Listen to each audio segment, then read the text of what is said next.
This is it then, the final tip of the 22 digital days presented by Google for Education.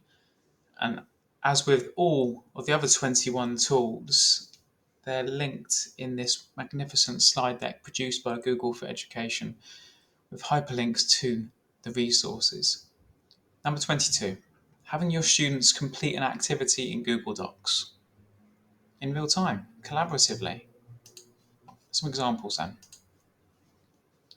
I've seen this work quite nicely with primary school learners and in English GCSE resit lessons as well. Getting students to use the letters in the word snake below to make new words. 4, 5, 6, 7 letters or more. Collaboratively against the clock to actually fill in this grid here. Adding a grid in Google Classroom is quite a useful tool to help your students have a space to put their answers. Something that I really recommend doing in Docs. So insert table, and then you can decide how big you want your table to be.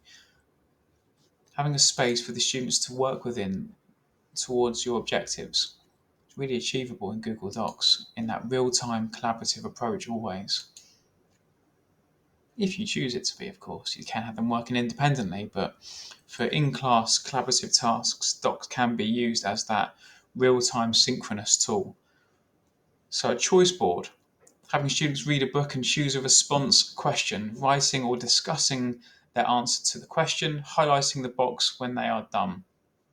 Providing a space for the students to have a prompt, a cue, and then an area to see each other's work, to get tips and ideas from one another, to fill in a space at the same time, getting them to do the work, as it were.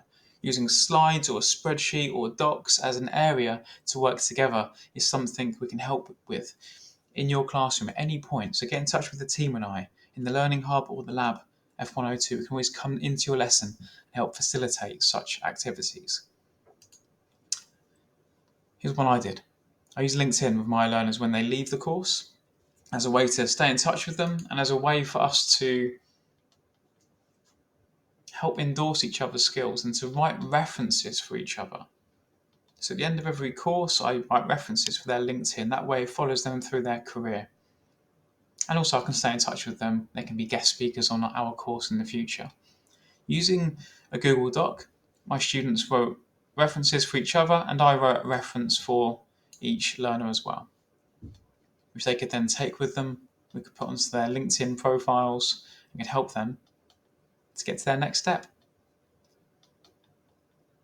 That was wonderful. I really like doing that. I provided some ideas about what skills they could add to their LinkedIn profile as well. Really nice way to wrap up the course, to have them working collaboratively on a document like so. Okay, there we go then. The 22 digital days has come to an end. But of course, we are always available to help you in your staff room and in your classroom. We are based in the Learning Hub and here in the lab, but we like getting into your classrooms and staff rooms and working alongside you to help enhance and improve what we do, to help all learners to grow and develop in relation to digital skills. Get in touch if you need anything at all.